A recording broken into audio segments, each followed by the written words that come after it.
Guys, ni ada satu biji baru masuk, Moto NVX Standard. Motor ni NVX Standard tahun 2022. Tapi cover set dah tukar pada convert pada NVX ABS. Ni dah convert cover set pada NVX ABS. Korang boleh tengoklah condition motor dia. Ni condition motor dia 7/10 guys. Motor ada cala-cala manja sikit lah. Ni condition motor dia. Motor ni dah tukar sport rim. Sport rim dah tukar. Sport rim dah tukar.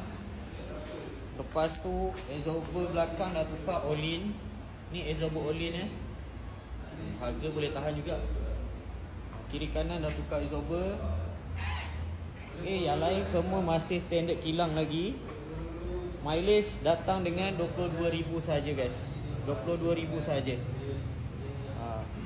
Yang mana berminat nak beli loan ataupun cash, boleh WhatsApp saya sekarang guys. Motor tak tunggu korang. Cepat-cepat guys. Boleh WhatsApp ataupun call saya sekarang. Jangan tunggu lama-lama guys. Nombor plate bercatik 3 angka. Alright.